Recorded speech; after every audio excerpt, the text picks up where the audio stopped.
क्या हालचाल। आज की हमारी कहानी कोलकाता सिटी की है, जिसको सिटी ऑफ जॉय भी कहा जाता है और इंडिया की सबसे पुरानी सिटीज़ में से एक है।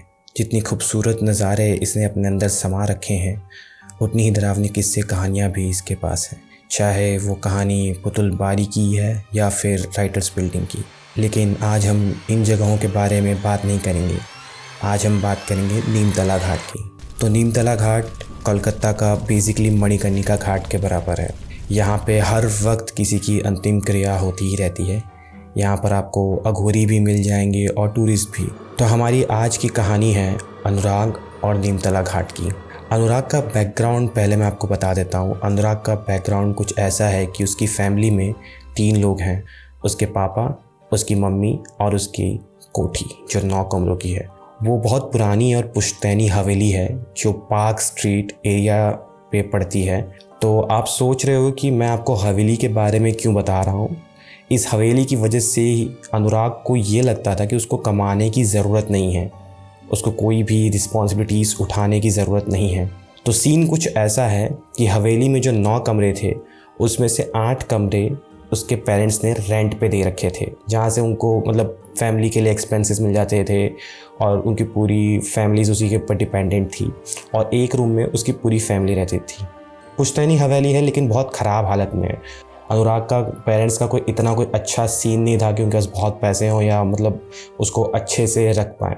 तो अनुराग का शेड्यूल कुछ ऐसा था कि वो दोपहर के 3 बजे तक सोता था, 3 बजे आराम से उठता था और रात के 12 बजे वो निकल जाता था और रात भर वो घूमता था। उसके दोस्त भी कुछ ऐसे ही थे। उन्होंने उसके दिमाग में बात बिठा दी थी कि भाई तुझे तो कमाने की ज़रूरत नहीं है, तेरे पास तो हवेली है, तो तू पैसे वाला है ही, अगर तू उसको सेल कर देगा तो अच्छे खासे पैसे आ जाएंगे। तो वो भी बहुत चिल सीन था अनुराग का, वो ज़्यादा टेंशन नहीं लेता था। एक रात की बात है कि अनुराग 3 बजे अपने घर पर वापस आया। अपनी माँ को उठाकर बोला कि माँ खाना दे दे। तो उसी बात पे अनुराग के पापा थोड़ा गुस्सा हो गए और उसे डांटने लगे और बोलने लगे कि तू 3-3 4-4 बजे तक कहाँ घूमता रहता है, ये तुम्हारी माँ घर पे बैठ के दिन भर काम करती रहती है और तुम घर के बाहर घूमते रहते हो और कोई रिस्पॉन्सिबिलिटीज़ नहीं ले रहे हो। लेकिन अनुराग को कोई फ़र्क नहीं पड़ता था और इससे ज़्यादा वो बोलना भी नहीं चाहता कि इकलौती औलाद है और कुछ कर ना रहे। तो अनुराग ने बोला कि इतनी मेहनत करने की हमें ज़रूरत ही क्या है, इससे बेटर इस हवेली को बेच देते हैं और हमें जो पैसे मिलेंगे उसकी जगह नवा घर ले लेंगे, हमारे पास पैसे हो जाएंगे। तो अनुराग के मैंने उसे डांटा और उसे फिर बोला कि तू खाना खा ले। अनुराग बोला ठीक है। फिर दूसरे दिन दोपहर में 2 बजे वो निकल गया अपने दोस्तों के साथ। सुजॉय और देव उसके 2 दोस्त थे। उनको इंस्टाग्राम के लिए कुछ फ़ोटोज़ क्लिक करनी थी। तो वो होता है ना कि भाई हावड़ा बीच और ये सब, मतलब वो फैंसी इलाका। तो वो लोग पहुँचते पहुँचते एस्थेटिक ढूंढते ढूंढते नीमतला घाट पहुँच गए। सबसे पास वही था उनके। तो सुजॉय को ये आइडिया अच्छा नहीं लगा, मतलब ही वॉज नॉट कम्फर्टेबल कि भाई नीमतला घाट पे जा रहे हैं। तो सुजॉय ने ये आइडिया मतलब कहा कि भाई ना जाएं तो ज़्यादा बेटर होगा। तो लेकिन प्रॉब्लम ये थी कि 3 दोस्त थे, 2v1 हो गया। फिर वो लोग पहुंच गए नीमतला घाट पे। पता नहीं सुजॉय को वहाँ बहुत मतलब डिफरेंटली लग रहा था, वो बिहेव भी कर रहा था, नीमतला घाट के रिलेटेड किस्से कहानी सुनाने लगा। मतलब किसी को इंटरेस्ट नहीं था लेकिन उसको डर लग रहा था और लोग उसको कहानी सुना रहे थे। तो सुजॉय वॉज मतलब स्कैर्ड। तो अनुराग ने बोला कि ऐसा कुछ नहीं होता, सब कहने की बातें होती हैं और अगर ऐसा कुछ होता है तो मतलब उसने लिटरली ओपन चैलेंज किया कि मैं चैलेंज करता हूँ, यहाँ पर कोई अगर नेगेटिव एनर्जी है तो आज रात मेरे साथ मेरे घर चले, अच्छा वेलकम करूँगा उसे। और सुजॉय ने थोड़ी भारी आवाज़ में कहा, मतलब अचानक से सुजॉय ने उसे कहा कि ठीक है। तो अनुराग और देव ने मतलब उतना ध्यान नहीं दिया, उनको लगा कि इस बात ख़त्म हो गई इसलिए शायद ठीक है बोल रहा है। उन लोगों ने अपना सेट वेट किया, शूट ख़त्म किया और वो घर पहुँचे 1 बजे। और बेसिकली आपका ये नियम है कि आप जब भी शमशान से आते हो तो अपनी शुद्धि के लिए आप स्नान करते हो, आप नहाते हो। अनुराग ने हाथ पैर भी नहीं हुए, सीधा खाने के लिए बैठ गया। उसे ऐसा लगा कि 1-2 नहीं वाला उसने खाया, उसे लगा कोई देख रहा है, उसने ध्यान नहीं दिया और वो टेरेस पे चला गया क्योंकि सब रूम तो बंद थे। तो टेरेस पे जाके सो गया। तो टेरेस का सीन ऐसा है कि उधर एक छपरा पड़ा हुआ था और थोड़ा सा आगे जाके एक बाथरूम बना हुआ था और टेरेस काफ़ी बड़ा था।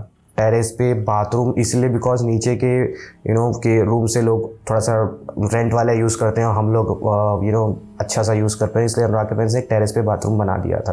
तो छपरे के नीचे एक पुराना सा डबल बेड था, मतलब आप समझ लो टेरेस है, उस पर छपरे ऐसे लगे हुए हैं और वहाँ पे बेड है।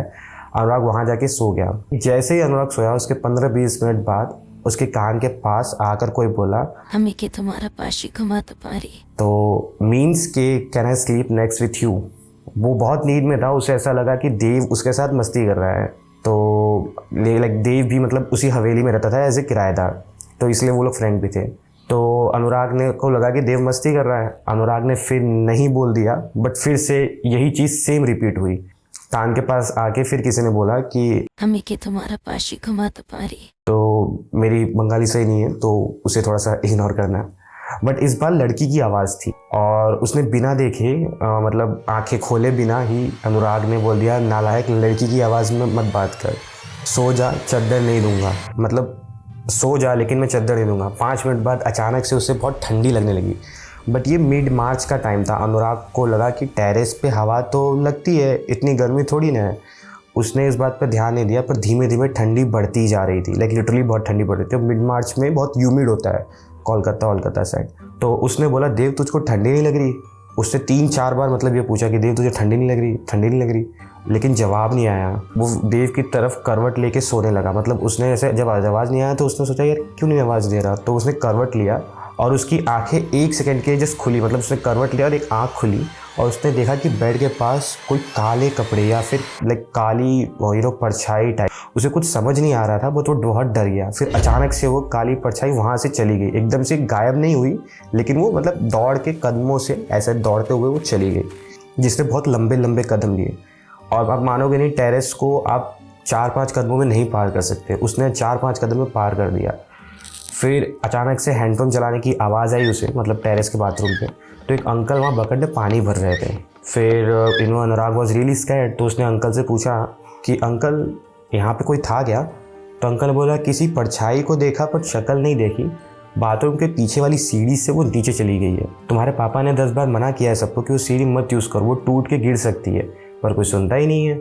फिर वो आके सो गया। के बाद उसके कान पे फिर से आवाज़ आई कि अपनी अम्मा की सबक ते जाना छे ना के ना। मतलब बेसिकली ये बंगाली में है, मेरी बंगाली इतनी अच्छी नहीं है। उसने कहा कि why you are not welcoming me. उसको सिर्फ ये आवाज़ सुनाई दे रही थी। इस बार वो बहुत डर गया। उसने सीधे अपनी मम्मी के पास गया और जोर से अपने पेरेंट्स का रूम दरवाज़ा पीटने लगा, चिल्लाने लगा। मतलब वो चिल्ला रहा था कि माँ किचुआ है माँ, और वो चिल्ला रहा है लिटरली। फिर उसकी माँ ने दरवाज़ा खोला और उसने सारी बात एक सांस पे अपनी मम्मी को बताई। बट यहाँ सारी बात सिर्फ माँ नहीं सुन रही थी, वहाँ पे जितने भी लोग रेंट पे रहते थे ना उन्होंने भी सुना, क्योंकि वो काफ़ी चिल्ला रहा था एग्रेसिवली, वो डरा हुआ था। तो अंकल जो थे उन्होंने बोला कि मैंने एक काली परछाई देखी थी टेरेस के बाथरूम के पीछे, इसके बेड के पास वो खड़ी थी। तो उसके पापा ने पूछा कि बेटा तू आज कहाँ गया था, मतलब क्या हो गया तुझे, क्या क्यों ऐसा बिहेव कर रहा है? तब तक अनुराग की हालत बहुत ख़राब हो गई थी। मतलब सपोज़ करो कि रात में आपके बेड के बाजू में आके कोई काले परछाई सोए, टेरेस को 5 कदम में ख़त्म कर दे और गायब हो जाए। देव की बहन ने वो सुना, क्योंकि वो लोग भी वहाँ रेंट पे रहते थे। फिर देव की बहन भाग कर गई अपने रूम में और देव को बुलाया। देव ने सबको बताया कि हम लोग फ़ोटोशूट करने के लिए नीमतला घाट पर गए थे। तभी अनुराग की माँ ने देव को थप्पड़ मार कर बोला कि वहाँ क्यों गए थे, वहाँ सुजोय के दादा क्रिया करते थे, तंत्र मंत्र करते थे। फिर ये सब सीन शॉर्ट हो गया। फिर सब अनुराग अपने मम्मी पापा के साथ ही सो गया और मतलब फिर सबने बोला कि ठीक है कोई बात नहीं, जो हुआ ठीक है। दूसरे दिन अनुराग को सुजोय के पापा के पास लेके गए। ठीक है, सुजय उसका फ्रेंड था। तो सुजय के पापा ने उसे देखते कहा कि हर जगह ओपन चैलेंज नहीं किया जाता। लाइक 21 दिन की पूजा करनी होगी अनुराग के नाम की उसी घाट पे। अनुराग की माँ ने टेंशन में पूछा, आप पूजा करोगे? सुजय के पापा ने एक वियर्ड सी स्माइल के साथ कहा, हमारे लिए पूजा है, आपके लिए तंत्र मंत्र। फिर क्या था, 21 दिन पूजा हुई। उस पूजा के बाद सुजय और उसकी फैमिली अचानक से कोलकाता से गायब हो गए। लाइक उसकी पूरी फैमिली गायब हो गई, रेंट वेंट सब छोड़ दिया उन लोगों ने। ठीक है, और अनुराग ठीक तो हुआ था लेकिन नहीं भी हुआ था। मतलब उसको रह रह के ऐसा फील होता है कि कोई उसके आसपास लग कर रहा है, कोई उसे देख रहा है। अनुराग ऐसे सपने आते हैं कि सुजय इसको नीमतला घाट पे बुला रहा है। लाइक उसको ऐसा लगता है कि सुजय उसका फ्रेंड उसको नीमतला घाट पे बुला रहा है, और ये सिलसिला अभी तक चल रहा है। ठीक है, और जिस इंसान ने मुझे ये कहानी भेजी है उसने कहा है अगर कोई भी मतलब इस इशू में अनुराग की हेल्प कर सकता है तो that would be really helpful. और अभी अनुराग इज़ बेटर, बट उसको अभी भी वो सपने वियर्ड से आते रहते हैं। तो आज की कहानी यही थी, और इससे हमें ये सीख मिलती है कि डू नॉट चैलेंज एवरीवन। आप जिस शक्तियों के बारे में नहीं जानते हो उनसे उलझने की या उनको प्रोवोक करने की ज़रूरत नहीं है। तो इतना ही था इस कहानी में। सी यू एट नेक्स्ट वीडियो, और तब तक सेफ रहो और जय बजरंगबली।